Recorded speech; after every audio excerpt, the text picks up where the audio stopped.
नोफुमी, राफ्तालिया और फीलो राक्षसों की एक भीड़ से लड़ रहे हैं। एक समाशोधन कार्य के हिस्से के रूप में उन तीनों को पूरा करने के लिए काम पर रखा गया है।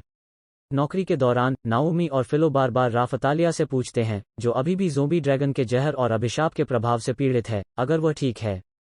अब जब उन्होंने आवश्यक धन जमा कर लिया है, तो नाओमी का इरादा कैसल टाउन में लौटने और राफ्तालिया को ठीक करने के लिए आवश्यक पवित्र जल खरीदने का है।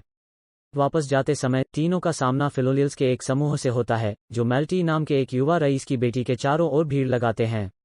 युवा लड़की जल्दी से फिलो से दोस्ती करती है, जो अपनी प्रजातियों के बारे में पूरी तरह से अज्ञानता से पक्षियों को स्वादिष्ट मानता था, और नाओमी उन्हें एक साथ खेलने की अनुमति देता है, जबकि वह पड़ोसी गांव में अपने चिकित्सक व्यवसाय में भाग लेता है।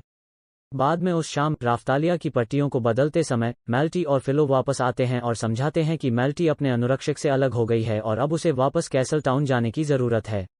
मेल्टी की सख्त स्थिति को देखते हुए और अपनी सेवाओं के लिए इनाम की उम्मीद करते हुए नाओमी उसे लेने के लिए सहमत हो जाता है, इस बात से अनजान कि उसके समूह को खिड़की से बाहर से एक जासूस द्वारा देखा जा रहा था। जब वे यात्रा करते हैं तो समूह बंध जाता है और भोजन प्राप्त करने के लिए नियमित रूप से टूट जाता है और राफ्तालिया को आराम करने की अनुमति देता है। कैंपिंग के दौरान राफ्तालिया और नाओमी मेल्टी के बिना मेल्टी के कपड़ों की खोज करते हैं और यहां तक कि अनुमान लगाते हैं कि फिलो ने लड़की को खा लिया है। याद रखें कि फिलो ने पहले कहा था कि अन्य फिलोलियल उसके लिए स्वादिष्ट थे, लेकिन इन शुरुआती आशंकाओं के विपरीत मेल्टी सिर्फ फिलो के पंखों के बीच पूरी तरह से नग्न सो रहा है।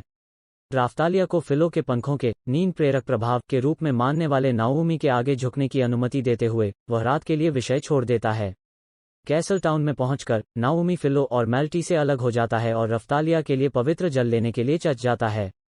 महायाजक नाओमी का स्वागत करता है और उसे मोटोयासु के साथ पवित्र द्वंद्वयुद्ध के लिए व्यंग्यात्मक रूप से बधाई देता है।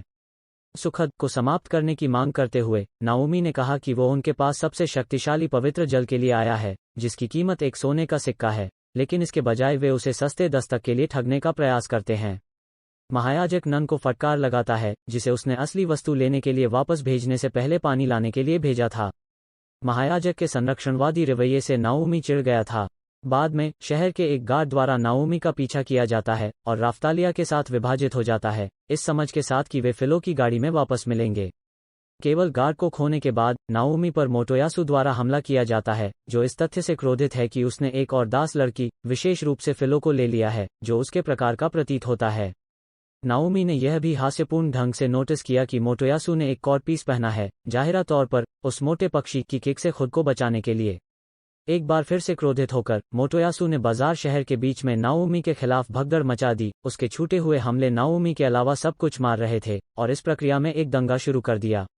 नाओमी का पीछा करने वाला गार्ड पहले स्थिति को फैलाने का प्रयास करता है, लेकिन माल्टी लड़ाई को एक द्वंद्वयुद्ध के रूप में स्वीकार करती है और अपने शूरवीरों को नायकों को घेरने का आदेश देती है। मेल्टी अपने स्वयं के गार्ड के साथ आती है और स्थिति को फैलाती है, अपनी बहन, असली नाम माल्टी को सत्ता के दुरुपयोग के लिए और मोटोयासु को उसके लापरवाह व्यवहार के लिए परेशान करती है। स्थिति फैल गई। राफ्तालिया फिलो के साथ आती है और मोटोयासु फिलो के साथ छेड़खानी करने में कोई समय बर्बाद नहीं करता है, हालांकि उसे इस बात का एहसास नहीं है कि फिलो नाओमी का बड़ा मोटा पक्षी है, जिसके परिणामस्वरूप सदमे, डरावनी और दर्द का मिश्रण होता है, क्योंकि फिलो गुस्से में उसे बदल देता है। फिलोलियल फॉर्म और मोटोयासु के क्रॉच को दूसरी किक देता है, तुरंत उसकी कॉर्डपीस को तोड़ देता है। मेल्टी को हथियार की दुकान में लाना, वो बताती है कि वह माल्टी के समस्याग्रस्त व्यक्तित्व के कारण सिंहासन के लिए पहली पंक्ति में है, इसलिए वो अपनी बहन के शाही फरमान को कैसे ओवरराइड करने में सक्षम थी।